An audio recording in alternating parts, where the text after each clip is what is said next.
nakula ne bazadde bange nga tatange kamyufu wa masanyalaze ne mama wange nga muzaalisa mama wange nga asula wansi ffe nga nze ne mukulu wange tusula waggulu nga tufukira mama waffe wansi ne twefukira ne mukulu wange naye ne tumufukira some stories zetuzirowoozaako zitukabya notukabya that's why we pray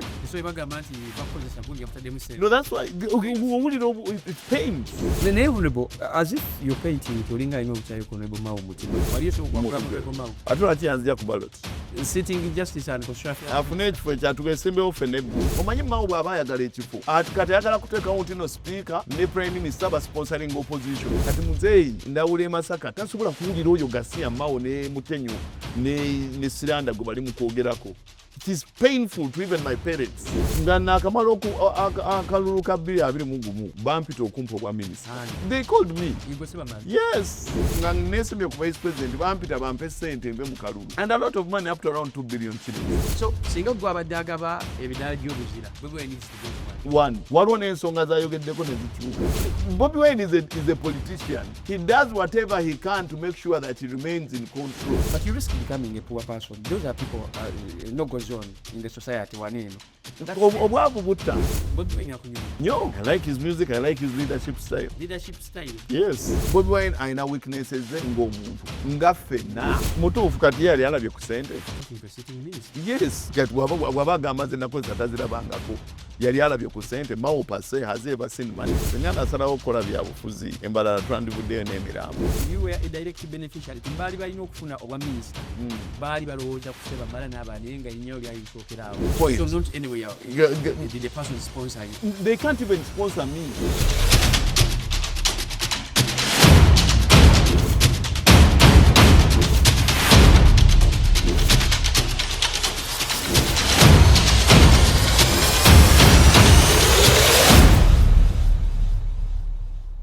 Okay, direct shots tukulamusizaako na gyosinzidde okubeera ng'otulaba webale nnyo balire ddala yonna gyosinzidde okubeera ng'otwegese amaaso. Wetuli as an online show netugezaako kwa platform ku buli muntu oba oli alina kyagamba eggwanga naye mu ekyo bwe tugira ne kubaako ebibuuzo bwe tugezaako okubuuza mu mbeera emu oba endala ebimu ne biba byangu ebirala ne biba nga bikalubamu naye that is it opportunity tugiwa buli omu n'agezaako kubeera nga airinga kizira kapasite mwayimiridde bingi ebigenda maaso mu ggwanga wiiki twagitandika ne State of the Nation Address egijjukira bulungi Prokuna Museveni yayogera ku nsonga ez'enjawulo n'atuuka n'okugamba mu bitundu ebimu ab'emityana batereezeemuko kalulu era alina olulala bwe yayogera n'agamba balina kasike balina akasajja ako batereezeemu kalulu then nabingi ebimwogeddwako kaakati amabegako awo tubadde mu delegates conference ya DP Democratic Party bingi ebyavaayo twalaba boxes ezibisibwako ez'obululu twalaba defensive mpitirivu nnyo nnyini ddala twalaba Mama Mirumu yali yesimyewo nga secretary general n'akavaamu akalulu Sebamala naye teyasobola kubeera ng'atuuka ku nomination list bingi ebyayogerwa ebyateekebwawo but akalunga nze yagezaako kuba nga akagoberera bingi byenjowooza nti byemanyi byenja okubuuza bali mu bulubu n'eno leero bwe tufuna onoikya bwe tufuna omulala kakati nfunye omukisa nti Honorable Sebamala ono naye tenagenda mu kalulu twayogerako naye ku direct shot era bingi byemwayogera era mu bingi bye twamubuuza kyekyokubeera nga mulimu sponsorship n'ebisigadde ate twagenda okulaba nabigambo ebimu bye twamubuuza ye mwami Mao yavaayo n'abyogera nga akalulu kawedde ntulaba nga ku ssente empitirivu nnyo yali mu kalulu eyasaasaanyizibwa omusajja gwe bayita Sebamala kakati atumufunye tugezeeko okumubuuza what happened naki kyalowooza and ki ekiddako tuwulira DP great again n'ebirala tubuuza nti ki ekiddako midis tugenda kudda mu kalulu aka 2026 oba oli awo wetulowooza nti kati kyala gye tulowoozaamu nti ebiina birina okwetegeka bya-identifying bane bagenda bakwatira bendera ate tukyali mu internal bickering. Honorable nsanyuse okulaba nzasinze webale kusaa kujja ku direct shot webale kumpita gigenda gitya tukola kulikayo embalala tugezaako okulaba nti no tu advancinga twogerera abo abatalina aboogerera n'ogezaako okulaba ensi eno engeri gyetambula obwavu weeyongera wadde mukulu Museveni agamba ensi yeeyongera okubeera engagga yatugaye percentage zakendedde kati tuli 60%. Bwatyo ye bwabiraba abantu bongera okufa accident n'ebirala nze mu kyalo gye nva mu Bukoto Central tuziika kumpi buli lunaku buli nnaku bbiri tutunuulira oba ensi yaffe ekwatagana bulungi n'ensi endala eziri wabweru bwa wano oba abantu abali e Bulaaya beeyagala okusinga ffe oba baagala okudda ewaka. Omanyi one of the principles eziraga nti no ensi ntebenkevu. Abo abadduka ensi yaabwe okugenda okukola emirimu emirala Bulaaya eyo na biki ate baba bagamba kati eka wateredde kanzire ewaka. Naye bwe tutyo twali ennaku tuziyiseemu nga bw'ozirabye. Honorable, first of all, kulikayo mu Delegates Conference. Yavaayo. Nawe kulikayo. What happened? Nyiza okuba nze nekikomeramu enyimiridde. Ne bannayuganda baagala okumanya. What happened? Wetwagenda tukimanyi, ogenda okuvuganya kuba president jeno wa DP. Tebakukkiriza kubeera nga weesimbawo. Naye bino ebigo byewakozesanga ntuuse mu kifo ngenda funa wentuula nyiga amapeesa mugategera Sebamala yaani nawangula vice president. Era amapeesa gonna naganyiga. Negakufairingisa n'okutuuka ku nomination list real. Ebyobufuzi oba ebyobukulembeze byanjawulo. Singa nasalawo okukola byabufuzi embalala twandivuddeyo n'emirambo. Ddamu mpulira. Singa nasalawo okukola byabufuzi Nze Sebamala. Singa bakusalawo okukola Norbert Mao, Mutenyo, Siranda, Mayambala bali mu ngalo zange okumala eddakiika nga 10. Nga nze nsalawo oba basigale oba they will breathe another day or they can die that moment. Choice of words. Gwali mukwogera. Nze ndi mukwogera. Wamalako eddakiika 10. Namalako eddakiika 10. Nga nze nga decision ya Mao mbidde Mao president w'ekibiina era minisita w'amateeka mbidde vice president mayor chairman ow'ekibiina Mayambala Siranda wa deputy secretary general ne Mutenyo Electoral Commission nga nze nsalawo oba baffe oba basigale nga bassa. Amidst the deployment yali. Abo abasirikale baali balina babawunsa nabalawo nga 22 abasirikale baaliwo era baaliwo abaaliwo okitegeera kyentegeeza naye nga abantu baali basukka 8 abaali baagala abantu abo baffe. So gwe eyalina obulamu bwabwe mu ngalo eddakiika 10 ezo zoyogera. Eddakiika eze-10 era womanyira nti n'eddakiika eze-10 zaali nzibu nnyo mu bulamu bwabwe. Omuntu bw'aba atidde kyasooka okukola entuyo zimuyitamu kitegeera body language ogiraba entuyo zimuyitamu akyusa sitting postures akyukakyuka ekisembayo ng'atiiridde ddala okitegedde empitambi emuyitamu. Era wagenda okulaba nga Mao bamuwerekera ogenda mu kabuyonjo bwe yadda ne bawerekera mbidde enkeera ku makya ye Mutenyo yagweri neyeegirira. To show nti waali bali the tension was high. So Sebamala was felt. I don't know whether it was felt, but the country was felt. The decision of the country was felt. And the good thing is ekirungi ennyo ekyaliwo nti no baamanya nti kyebakola kikyamu.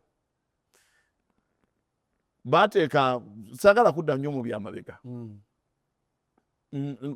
Bw'oba ogamba nti no nze bwe baatuteeka ku National Council twalayira ekisanja kya myaka 5.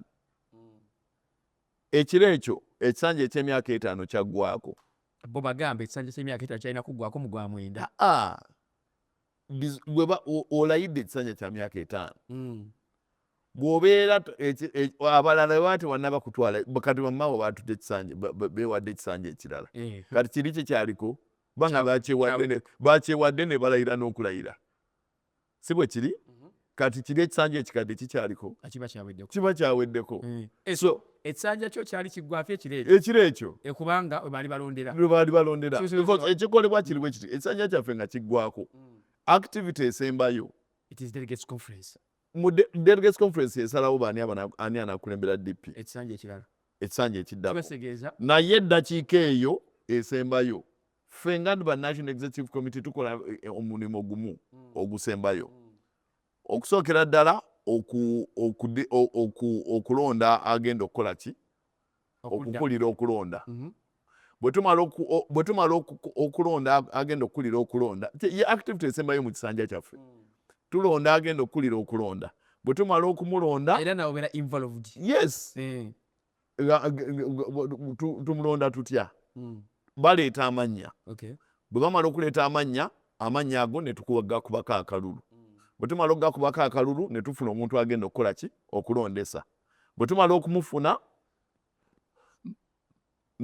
president n'agamba nti olukiiko olukadde luweddewo kitegeeza nti ekisanja kiba kiweddeko kyenawolayira emyaka emeka that means dakiika eyo emyaka 5 gikoze eki and I qualify kati ono agenda okulondesa n'ayimirira gwe tulonze n'ayimirira n'agamba mumpa amannya agaabo abaagala okwesimbawo ku bifo ebyenjawulo ne tutandika ku kya pulezidenti gundi ani amusekendi aleeta erinnya n'alisemba ate ku secretary general gundi ono yalisemba ate ku kino gundi ono yalisemba awo wetufunira amannya getukola ki ag'abantu abagenda okwesimbawo okyegera kyendegeeza so kati obuyaaye bwali luddawa okusookera ddala wano mu kulonda omuntu agenda okukubiriza okulonda mu kifo ky'abantu okwerondera omuntu waabwe babawa buwi muntu tinese erinnya lya Mutenyo kooli nti nange musembye ko chairman nti tugende n'oyo.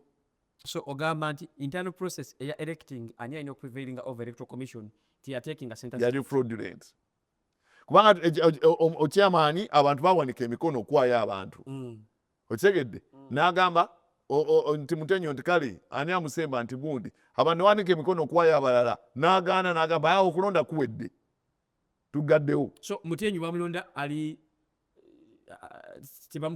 tewali amukompitinzeeko tewali baali baagala omuvuganya baaliwo baali baagala okumuvuganya baliwo kubanga delegates conference yali eronda omuntu awandiika omukono nti Mutenyo n'omulala n'awandiika nti Sempewa n'omulala nti Balojja nti omulala nti gundi okyegera kyendegeeza tubakubeko akalulu ti ono yasinze nti yasinze tugende bwe mba mwali sure nti nno Mutenyo ajja kuwangula era ye mutuufu lwaki tetukompitinga era bwe mba mwali sure nti Sebamala munafu lwaki tetukompitinga okyegera kyendegeeza njagala bw'obeera ng'oli ku direction teno olaga waliwo video gye bakwata eraga abantu engeri bwe nayingira bwe neetooloola mu tent abantu bonna nga baagala kukyusa bukulembeze so eyo yali that was the first fraudulent move. The second fraudulent move is ye bwe yafuna obuyinza kyeyali awe twakontestingira lwaki twakontestingira awo era okulonda ne kusula kubanga ku ddakiika eyo Mutenyo yali alondeddwa mu ngeri etali ya mateeka. Ddakiika eyo okulonda yali alondeddwa yes it was an appointment yes n'omuntu oyamusekendi nga bamuyita buyisi Kizito jangu gwoba osekendinga gundi leeta erinnya lye yes that is what happened so okuba nti no ddakiika eyo n'akulozinga Mutenyo enkeera omulimu gwe yali asooka okukola kuyita nominations z'abantu naye nga Ziranda tannaba kuggalawo okulonda yasoma amannya g'abantu be baagala abayiseemu ku bwaki mu bano be bavetinze I don't know under what process kubanga eyo process teriyo mu Democratic Party ti bano be bajjayo empapula era bano be bayiseemu yes Mutenyo yali alina okugamba kati abalonzi kubanga ekintu kyasooka okukola ku taking a oath actually kyasooka okukola kwe kulayira Mutenyo teyalayira olumala obbumuwa kyasooka okukola nga bamaze obbumuwa kwe kulayira yalayira yagamba bugambi nze nga gwe wawadde obuyinza mukomewo enkya ku makya nga talayidde that is another anomaly kati enkeera ku makya bwe yajja agamba tugenda kulonda era bino byebifo abantu bye bagenda okukola ki okwesimbako ku kifo kya president kuliko gundi negundi eyo list gye bakola nga bali kubali ntuma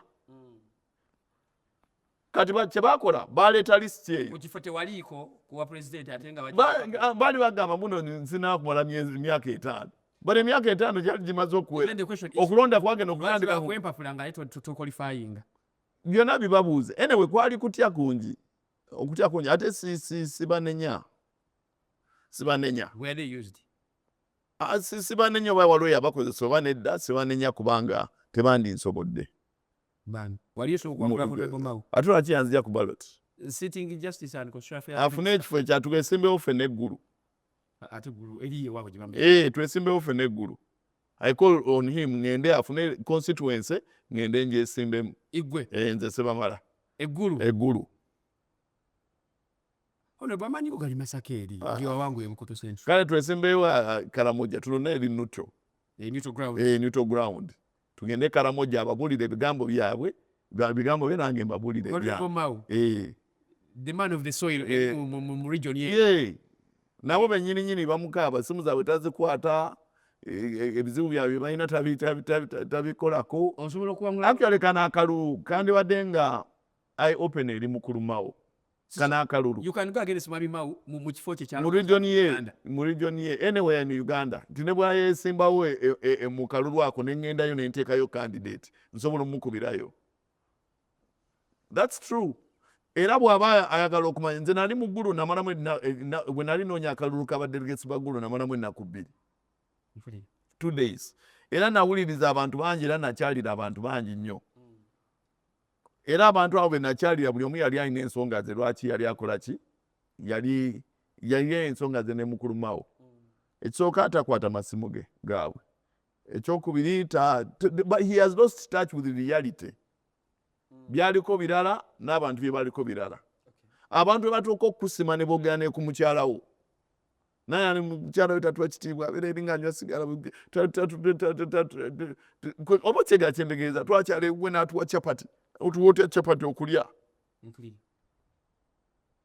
So you know when people start feeling pain to their stomachs baba kukyayi. So horrible then of course ne bamwogerako ensonga za tyaka muganda we Ojiki yali ku board muganda we Betty Kirama ya signing agreement ya tyaka ye yennyini yakulira outgrowers sente ze batuwa mu mutugama mwaka 2009 ffe tetubulaba abakyoli.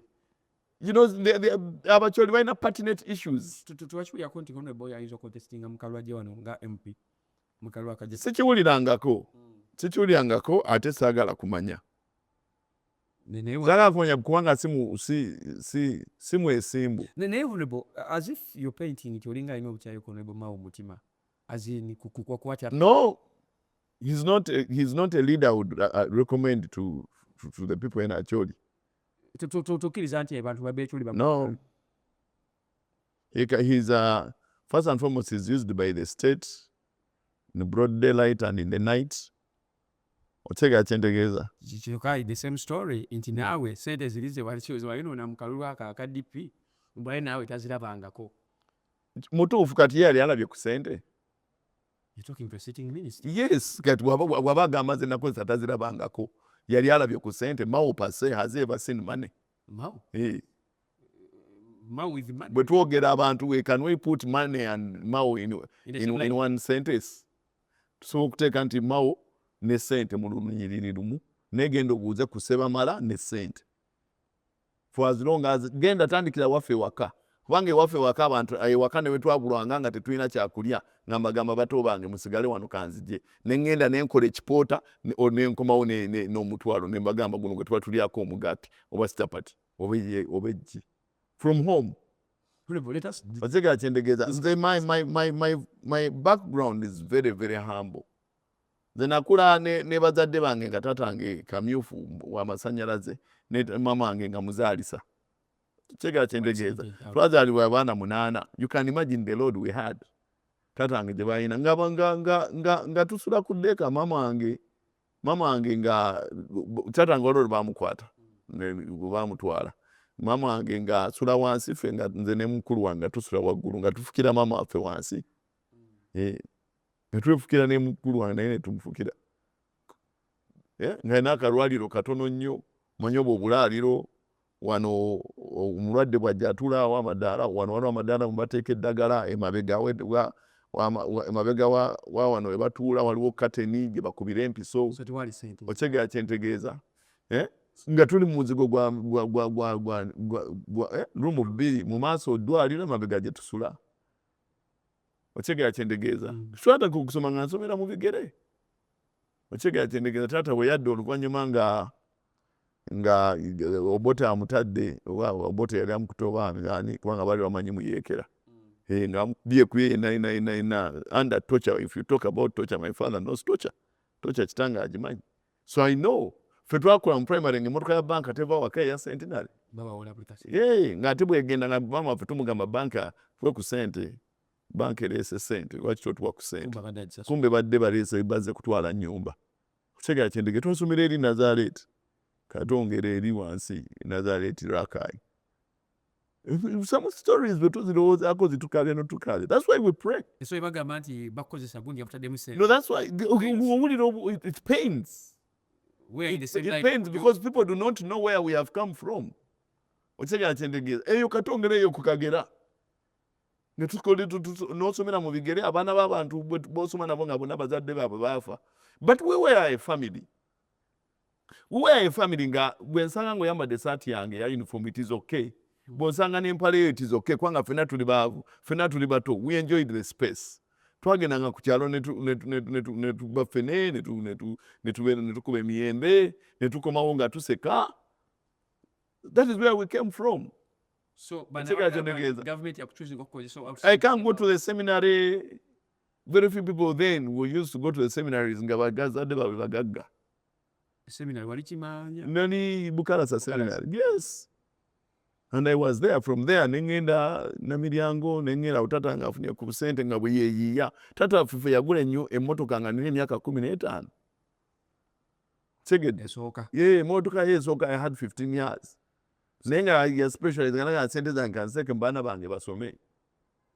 Otegera kyentegeeza kati muzeeyi ndawula e Masaka tasobola kuwulira oyo Gasiya Mao ne Mutenyo ne Siranda gwe bali mu kwogerako. It is painful to even my parents that you're being used. That somebody says I'm being used, a civil engineer with 20 years of experience, 2 master's degrees, one from the United States. Sitting member of parliament afuna million kumpiana. So bagamba nti waspending sente empitirivu. Nkuledde emyaka 2. I'm a consultant to international companies. Insat, Ranklanyol, companies ennene.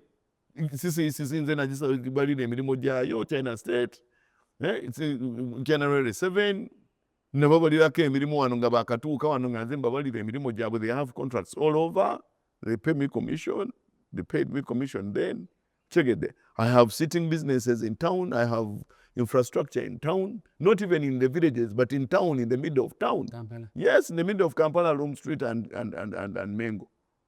So I am not somebody that can be used tomorrow. Naye ebyo byonna bifunye kwanga mbadde mbonaabona era manyi emyaka 2 era manyi gye nva.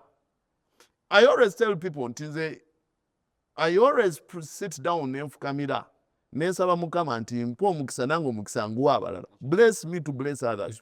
And obadde nange ebbanga lyonna sisobola kulaba muntu ng'abonaabona naddala nga nnina. Era bwe mba sirina kugamba sirina tulye kana akatono akaliwo bwe naafuna tujja kukola ki? Tujja kulaba tuyitewo tugende tukole ekirala. That has been my life. Abantu bagamba ngaba sente nenze malako. True. Because omukisa gw'okufuna sente ezo ne Mukama agenda kuwa omulala. It's the same blessing akwadde kati gwadde zikuweddeko era ajja kuwa omulala. You didn't know you will breathe today. Okyegera kyendegeeza. So going back to the point. So not anyway, did the person sponsor you? They can't even sponsor me. Kubanga ye wano nakuba speaker kate mubulizeeyo ku nsonga za parliament. Era nensayingira ojjukira essential motion ya Mpuuga. I was one of the people from Masagara that signed it. Yes. So the speaker knows where I stand with her. Bw'aba tali ku mazima na bwenkanya tetukwatagana. Otegera kyendegeeza. Nabanja mukazi wattu. Why implicate her in such issues? Omanyi Mao bw'aba ayagala ekifo. Kati ayagala kuteekawo nti no speaker ne prime minister ba sponsoring opposition. But sponsoring Sebamala to the ground. No, that is opposition. Yes, into what fear, Exactly. Exactly. He's trying to show his boss that one was sponsoring opposition basule. Wango oli omusajja muzeeyi eno tatuukayo. Ali mukutatanya amanya ga speaker ne Nabanja ewa jjajja. Sponsoring opposition. Because Mao is a state project. But weine bigambo wayogera tuve waawo watuuka n'ogamba nti genosaleka kutando jje ate yajja ojja kugamba mu maaso go. yes ate yajja gwamulabayo. But you risk becoming a poor person. Those are people no goes on in the society waneeno. Obwavu butta Abantu tebafa bwavu. Omuntu atasinzeko ku ssente noddayo emabega nga tolina. Kati oyagala kuntesinga ku ssente ki? Like I've told you, I have been poor before. So n'obulamu obubeeramu. There is nothing that I have done in this world that I think I will be. Sina kye ndi mu nsi muno nti nakirowooza nti nja kibeera. You're destined to be a president one day. It is about God's favor, doing the right thing, kwogera mazima, kubeera mwenkanya, taking opportunities eziriwo. Ekifo ky'obwa president wa Democratic Party kyali open. Ekifo ky'okuvuganya vice president kyali open ne muvuganya. Ekifo ky'okuvuganya speaker kyaliwo ne neesimba mu lwokaano ne ntuuka ku end nga bataddewo embeera etya. Omanyi okukwesimbawo si bwa nnalulungi. Twaliwo first runners up ne second runners up. You either win or lose. Tutuuka mu kalulu nga Kadaga yali talina kudda mu kalulu. NRM yali erina kulonda omuntu omu ffe tuvuganye oyo. I was ready to go on that. Gwaliwo. Unfortunately, you're going for bigger posts. Yes, and nali mmanyi nti kasita Kadaga avaamu automatically. Opposition egenda kuwa. Opposition ejja kubeera nga oba empadde oba tempadde, I will be there and the NRM candidate. Twetwali. Unfortunately, gundi naddayo mu kalulu. Kadaga naddayo mu kalulu. Kadaga bwaddayo mu kalulu, kitegeeza nti obululu bwali bwemaze okweyawulamu. Abatawadde Oulanyah bagenda kuwa Kadaga. Kati nze sigenzeemu kuzanyazannyamu awo. Nenkavaamu. Lwansonga tozze kuzannya. Gwanya sizze kuzannya. Okyegedde. Nenzija ne mbagamba mu 2022 nti nze president wa Democratic Party atakkiriziganya mu ndagaano DP gyekolaganye ne NRM. Ye endagaano gye twasoma ddaluli. Ye gye twasoma ffenna luli. Eyo endagaano y'okugamba nti nno ababaka ba parliament buli kimu kye tukola ku parliament tugenda kikola ne NRM. Buli kimu ekya DP ekikolebwa tugenda kikola ne NRM. Era tujja kulonda wamu nabo n'ebirala. Sikkiriziganya nakyo era okumanya sikkiriziganya nakyo ngenda kwesimba kwa president waki. Nze de facto president w'ekiwayi ekitakkiriziganya na ndagaano era nja kuvuganya kwa president wa Democratic Party. 2022 ebigambo byange mbituukiriza 2025. Kyokka ne batugamba mu endagaano nti you were a direct beneficiary. Timbaali balina okufuna obwa minisita. Baali balowooza ku Sebamala n'abaana naye nga erinnya lyali lisookerawo. Nga naakamala akalulu ka 2021 bampita okumpa obwa minisita. They called me. Igwe Sebamala? Yes. Nga wangudde vice president. Ngamaze okuwangula vice president. There was amasimu gajjanga olaba otya bw'ojoininga NRM, olaba otya bw'ojja ekyankwanzi. Nobeera nawe. Yes. So kati Mauta alowooza nti gwe yasoose okuyitibwa okufuuka minisita. I don't know oba ayinza okuba yali amuyitako emabega, but that happened. Nga sinaba nga neesimye ku vice president bampita bampe ssente nve mu kalulu. And a lot of money, up to around 2 billion shillings. They started at 700. Kale katukuwe 1 billion. Kale katukuwe 2 billion. No gana 2 billion. And I was there. Nga ne parliament ozifunayo. Nga ne parliament sigenda zifunayo. Otegera kyendegeeza. Besides ze nali ntadde mu kalulu. Nyingi nnyo. Otegera kyendegeeza. So, otunuulira omuntu azimbye obulamu bwe okuva ku poota. Kubanga nze nakunyumiza nze olunaku lwange olwasooka ogenda okukola ng'oggyeko gino emirimu gy'awaka kukima mazzi, ebyo bimanyi kukima mazzi, kugenda kuwera lujja, kufumba, kulunda mbuzi, kola biki ebyo byonna byonna ng'obivuddeko. Omulimu gwange ogwasooka oguli professional we nagenda ku Fufa House okusaba omulimu. Baŋŋamba nali ngenze kukola internship, ne bannyima internship ne bagamba tewali wagenda kukola internship. Ne mbagamba baali bakuba enkondo, ne mbagamba mumpe guno ogwa poota ne bakkiriza. N'enkola obupoota. Nga gwe gujja mu byenina gwe guliwo ekiseera ekyo gwe basobola okumpa. Era mukulu Jjuuko ow'Erubaga eri Lungujja yampanga siringi 1000 lwa transport kubanga yali amanyi kitange nga ngamba gobeera wano wali Lungujja 1000 okumala okugenda wali n'okudda siringi 200 okugenda ewaka na 200 okudda. This we are talking about 2002. Okyega kyentegeeza.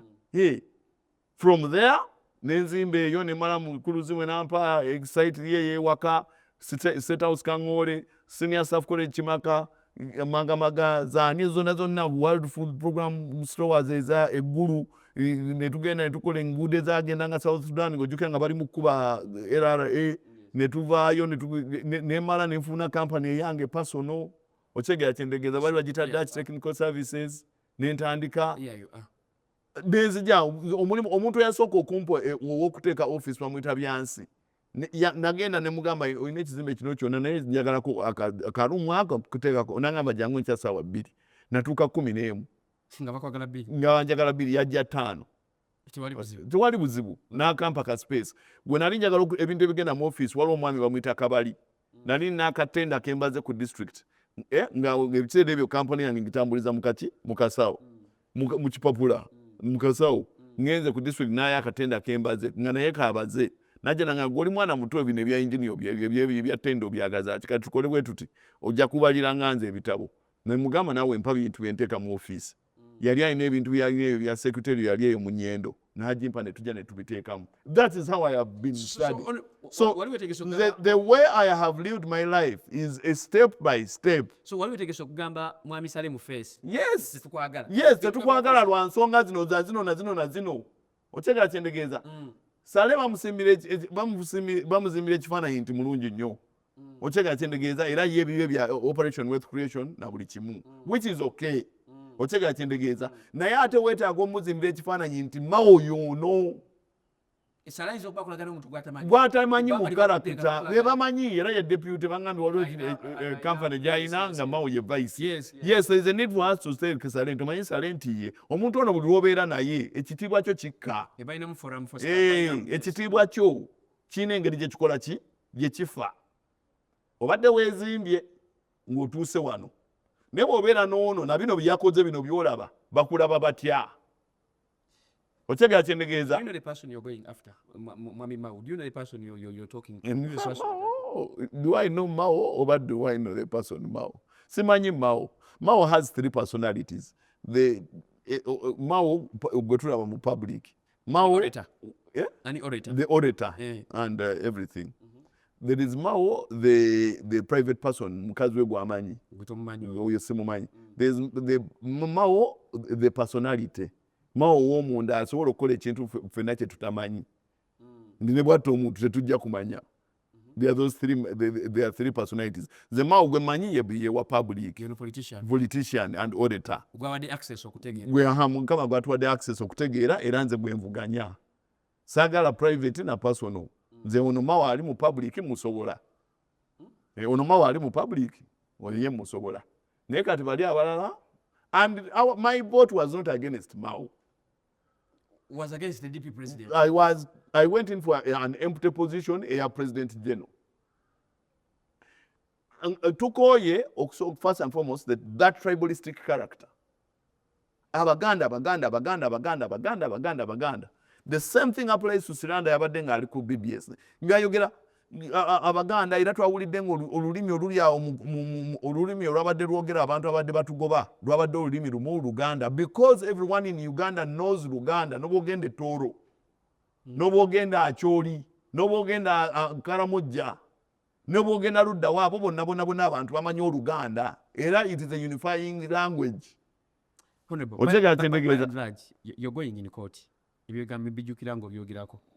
Court z'ogendako omukulu yazikulira. Kolimu Mao ye Justice and Constitutional Affairs Minister.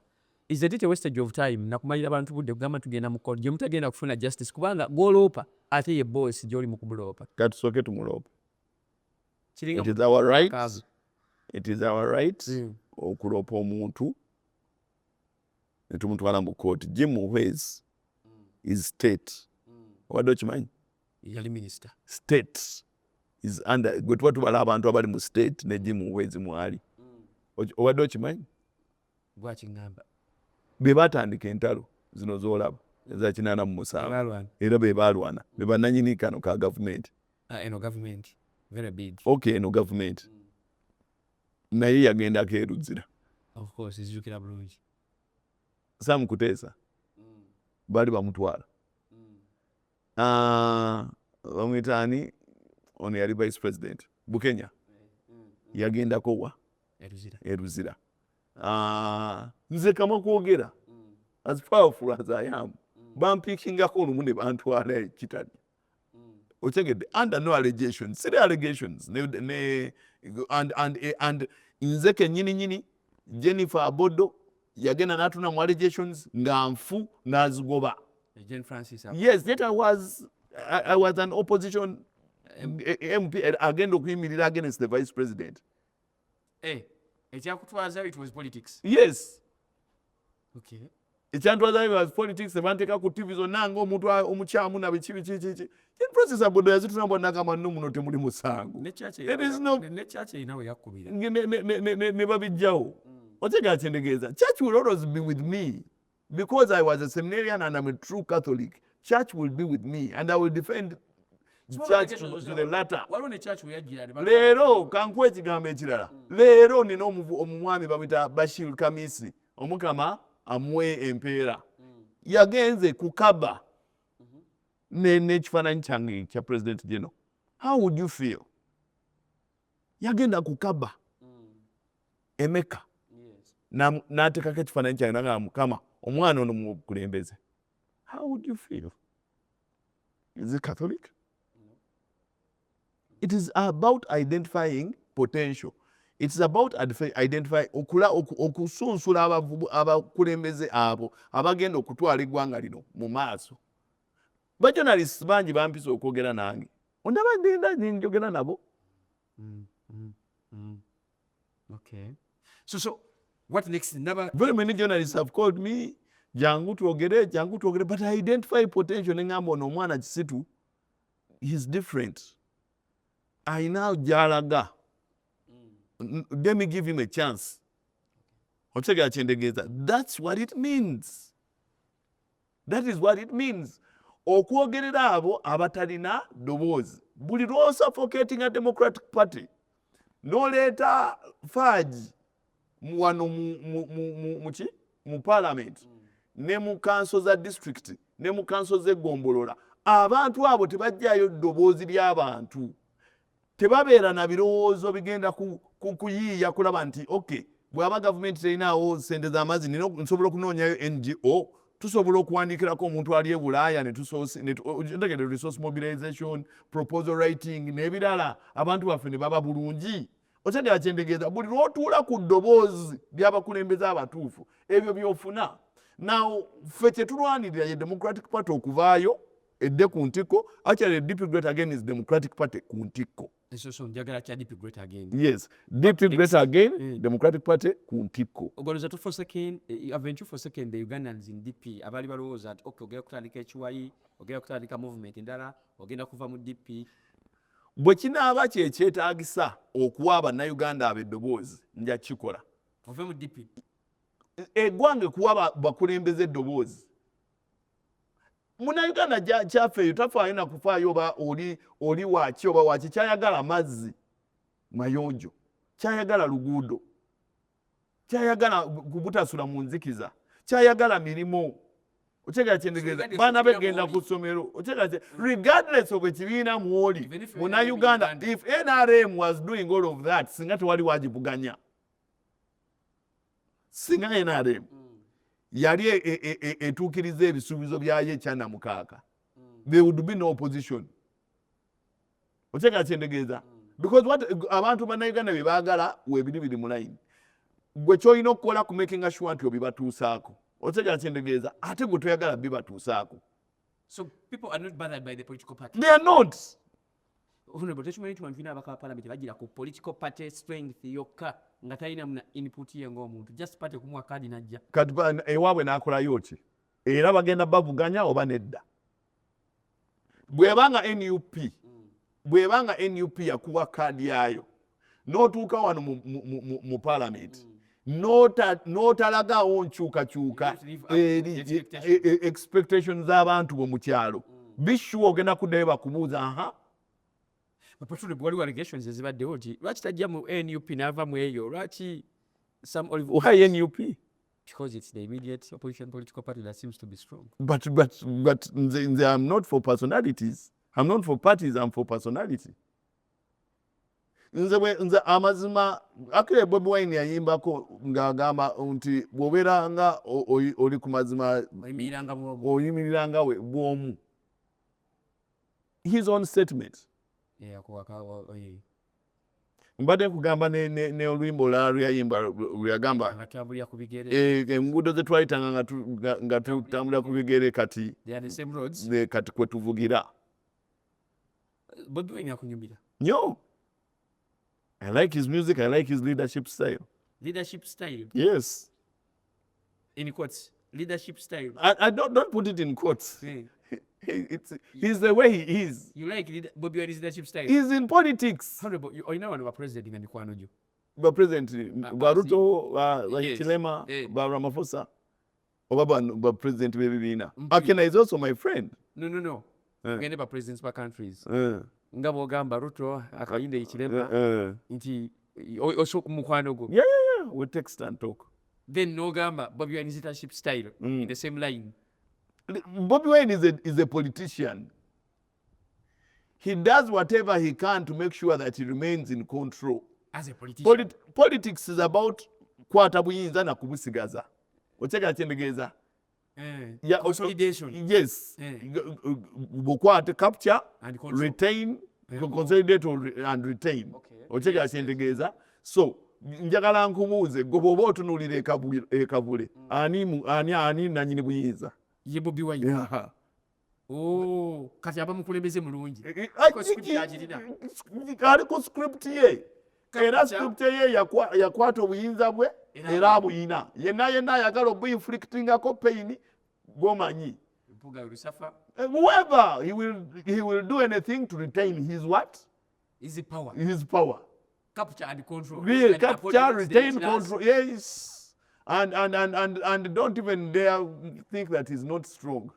Era abamu underestimating mwina obuzibu. Bobi Wine. Yes. We went to Mbarara to capture power. Twatuuse ekiseera nga kyetuzaako bantu kufa. Ncheka chendegeza. Because we had now done byonna ebiri civil twabadde tubimazeeyo. So, ne mutwalo buyinza mulimu abafa. Yes, how many people died in Kabule? How many people died in DP? Bameka be batema. Bameka be bakulula, emmotoka ne zikulula. Bameka ze emmotoka bazakulula iyo wafi wali omusajja emmotoka bamunona wakane bamukuluza emmotoka paka mu barracks. Abantu babatema. President waffe yasooka Kasolo bamutemera mu mwanyize. Otegera kyendegeeza. Gundi yabulwawo ambomitani. Ono Benediction Kiwanuka yabula waliwo n'omulala gwe twali nga tuli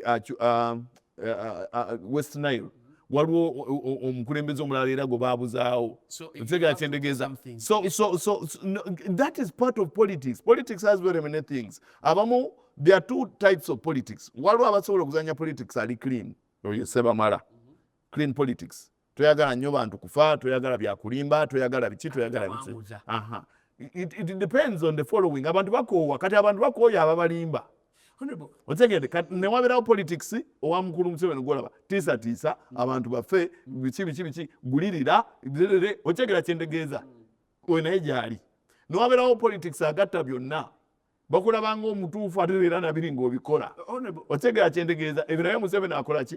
Abikola. Can now tiisa they create fear. That's politics. Yes, because people will lie, will create fear, will talk the truth. Otegera kyendegeeza.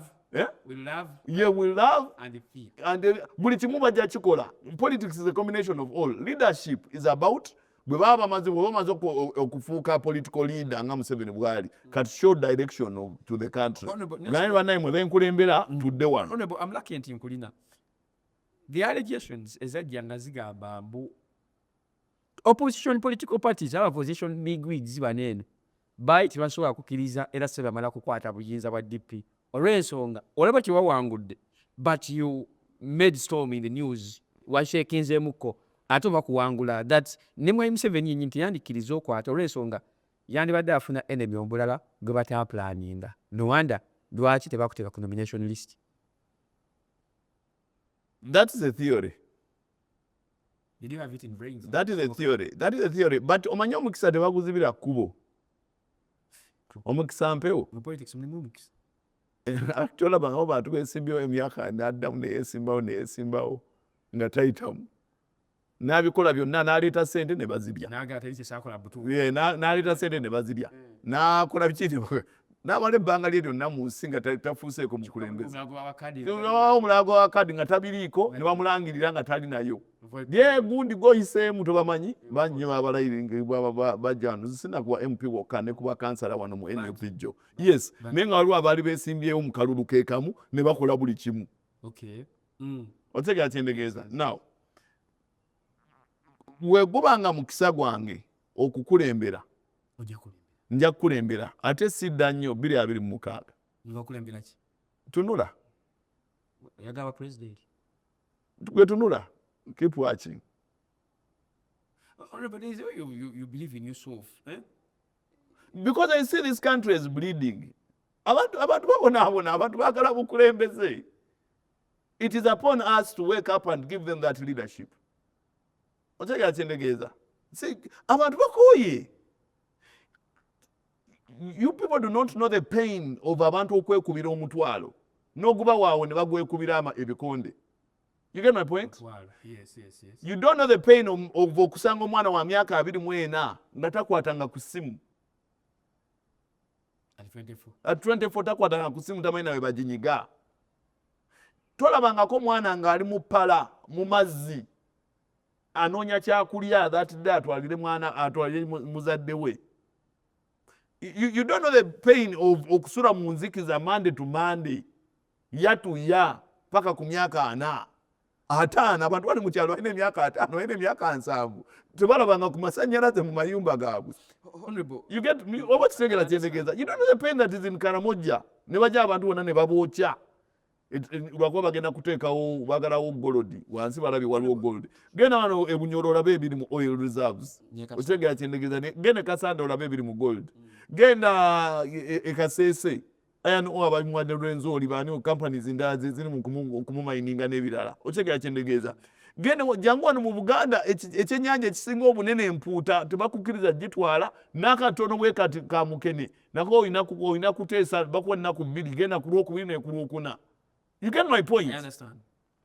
Genda along. So you want free politics? You know, the people have pain. The pain that is in Uganda is not in Buganda. It is regional. It is region by region. Every region has its problems actually. In ebyapa. Baba wadde gundi yatugambye nti obwavu butweddeko okuva ku 20% kati ku 16%. Ekijja waliwo strategic movement to fight poverty in Uganda. gwe buwekenedde kyenkanaki utandike naawe. What were you last year that you are this year? You know, tusooke tujjewo bino ebyo statistics kati olwe luzungu lwa Mao otegera kyendegeeza. They will marry into the same theory or they will use the same autocracy.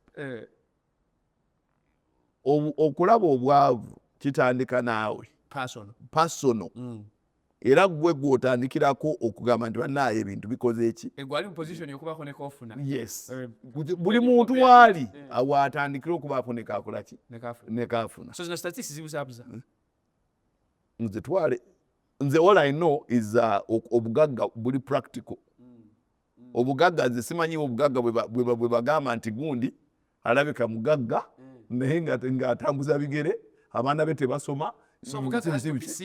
Obugagga bulabika oli ayinza okuba nga sente azeetuulako naye era ojja kuzikubiraba mu bintu ebyenjawulo era bw'alwala ogenda okola nga bagambamututeke mulago ne birema ali Kampala era tajja sente wezineetaaga okwogera zijja kwogera ojja muna nga amugje Masaka bamutute Kampala ate bamutute mu ddwaliro ery'ebbeeyi ate ng'alisasudde. Umanya nti wadde mumwanyi naye abaana gye basomera. So n'ebintu ebirala. Finally enkya obudde bunkute tugenda mu Heroes Day. Simanyi 9 June tuba celebrating abazira naye kati criteria eriwo ensi ekyuse we are no longer fighting abantu bakyakyusa bukulembeze mu kulwanira buli kimu. The question is imwe muli baaka abazira and on what grounds will we stand on to say that bano Sebamala baali bazira n'abalala bonna nti Mwami Kyagulanyi yali muzira because edda ekyakuwanga obuzira ne mu Luganda bagamba nti ngabo nzira ebaako n'enkovuko. Kakati bw'olowooza nti situation mwe tuli nga tetukyalina nsiko abazira banaabawo batya? Buli omuzira ye muntu akozeewo ekintu ekyenjawulo extraordinary. Mutyanamu Mutyanamu ne mga aho yayitawo atya? bakiprotiki Okay. Mba musazeewo okugamba nti bakiprotiki badizira. kyalina yabazira. Bobi Wine oyo mulaba yajja abavubuka ku ludo n'abatwala ku ballot. Bobi Wine mu buzira ayinawo ekifo. Nkugambye yajja abavubuka abaali tebalonda 5 ku 100 n'abajja ku ludo n'abatwala ku ballot. Ekyo gavumenti ekimanyi. Kola endagamuntu. Ojjukira eyo gundi zitubeera n'endagamuntu weebereremu. Bantu bameka abasobola okulwalinga 10 million people or 7 million people from informal sector to a particular direction? Sichton. Honorable, you have lessons you take from Bobi Wine. Yes. Omanyi si buli muntu ndi abeerako bibi byokka oba birungi byokka Bobi Wine oba biki. I know. Now I'm talking about Ugandan politics. Very good. Kati njagala gompeyo omuntu mu opposition abaddewo okiga kyentegeeza n'akola ekyo ekyokujja abaana ababadde mu luddo bonna ne bagenda beewaaniisa ne balinda endagamuntu zaabwe era ne bazifuna. Okyetegeeza ne balinda okulonda. Actually bino zino gundi za electoral commission is it nira ezo baali tebaziwuliriza kuba abantu bali balowooza tuyinza okutuuze bingi. It was Bobi funa Wine endagamuntu marketing funa endagamuntu ebisiga weebereremu ekisigadde tulabe. And incidentally, that is how you say overwhelming what do they call it? Voter turnout in 2021. Bobi Wine's abilities. He has his weaknesses. Ng'omuntu. Bobi Wine ayina weaknesses ze ng'omuntu. Nga ffenna. Very good. Okiga kyentegeeza. Azina. So Mukulu Mpuuga is a very good leader. Okiga kyentegeeza. Naye ayina weaknesses ze. So Sebamala, I have my weaknesses. N'omulala ayina weaknesses ze. Ekitulemesezza wano mu Uganda kwe kubeera nga capitalizinga ku weaknesses z'abantu okusinga strengths zaabwe. So singa gwe abadde agaba ebidaala gy'obuzira, Bobi Wine needs to get one. Waliwo n'ensonga zayogeddeko ne zikyuka. Entonotono naye nga zikyuse. Bobi Wine. Kyetuyinza okubanenya kwe kutabalaba nnyo mu activism wano ku street emyaka gino 5. Tazze ku front nga Besigye bwe yali ate ng'eggwanga lirina ennyonta y'okujja wano ku front. Kubanga aliwo ensonga ezirina okukyuka ate mu bwangu. Katojja tujja tugamba nti no babba obuwumbi omutwalo gumu gw'ojja okole speech nga tobyogeddeeko. Bwe tuli mu kumaliriza naye naye nga nze bahiro bange be baluwa. One is my mother. Nze be bahiro bange yaliwo yazaala abaana 8 ffenna atusomesezza tuwasizza bangi kuffe tufunye masters ate tubadde bulungi mu nsi. Okitegeera kyentegeeza n'ekitange my mother and my father. So abo be basookerwako. Abaddako be basawo abakolera mu bugubi ne batica abakolera mu bugubi. Abaddako be ba journalists abalaze ensi eno ebyenjawulo kubanga edda abantu tebamanyanga bigenda mu maaso. Kati abantu babiraba ne bamanya ekitegeeza ekyabadde embalala mu kulonda abantu ba Mao badduse n'obubokisi. Now those are special people. Otegera kyendegeeza no I'm telling you abantu mubaveeko. You're not going to be appreciated by everyone.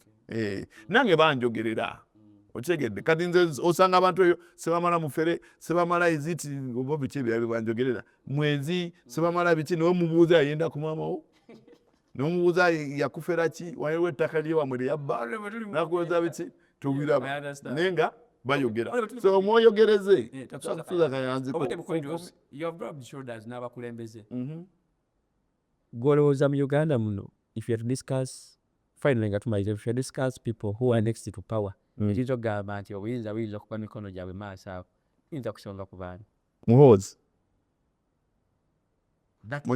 mugyeko okuba nti Muhoozi taata we president Mujaasi personally Muhoozi Mujaasi ekyo kimanyi personally ekyoka Mujaasi ekyokubiri and obujaasi bu contributing kinene nnyo ku security y'eggwanga naddala wano mu Africa ekyokubiri tetumuwulirangako ng'ayogera ntumuwulire nga asoma zi speeches ezimu that is all naye ekyo tokitwala nti no yeye asooka mufulajinga ogamba it's politics or people put out the image you want to see kati asindise nnyo image ya fear n'amakyaveri ng'agamba asindise nnyo image ya fear don't take the truth they take asindise nnyo image ya fear naye bw'alika wansi nafuuka najja down to earth bantu batono nnyo abajja omugendo ekyokubiri omuntu gw'otasobola kujja mu question ya power ya ggwanga ino is Bobi Wine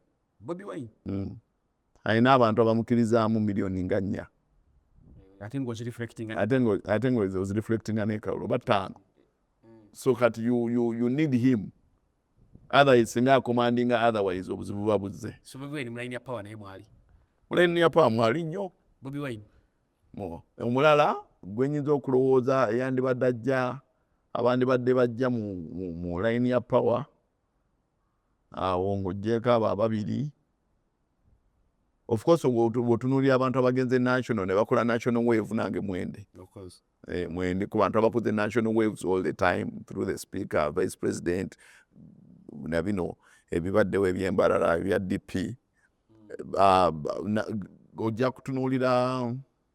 ojja kutunuulira singa opposition yeegatta